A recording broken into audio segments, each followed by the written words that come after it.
viewers, I've been working on a project at home and I needed a small orbital sander. So I went to Harbor Freight and picked this little guy up. It's a great little sander, but the instructions that came with it totally suck. You need to install this little backing pad here, but it's not quite as obvious exactly how you need to do it. It's threaded here, so it screws on. Often if you try to screw it on, it'll just spin and spin and spin. Or if you can get it to actually thread on, it won't let you tighten it down. They included this little tool here, but with no explanation of exactly what to do with that tool. I'm going to show you.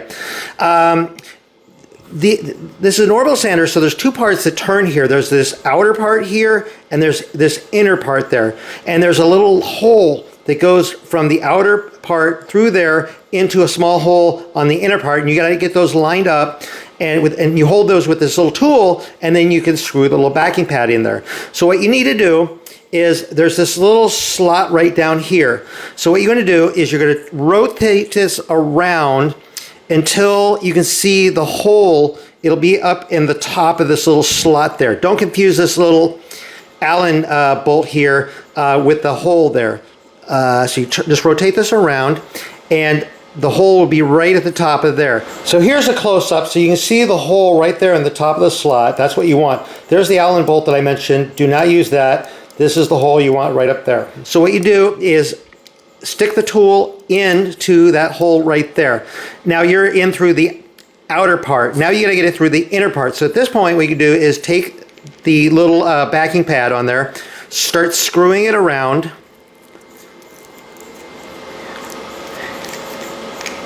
It'll screw on, and then as you rotate this around, you'll feel the tool fall into the hole on the inside. Once it does that, now you can go ahead and tighten the little backing pad and pull the tool out, and now it's on there. Now to remove the little backing pad, same thing there is, as you rotate this around, this little outer part does not rotate. So what you're gonna have to do is kind of manually, you can use the tool to kind of push this around until you see the little hole in the top of this little slot there. Stick the tool in, then rotate the little backing pad until you feel the tool fall into the hole on the inner part, and at that point you can unscrew the backing pad. So that's all there is to it.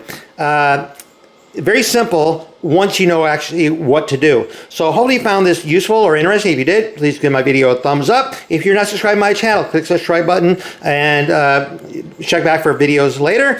Over on Facebook, RJ the Bike Guy, go over to like that page. I post a lot of stuff out there, and hopefully I'll be back to doing bike videos very soon. Thanks for watching.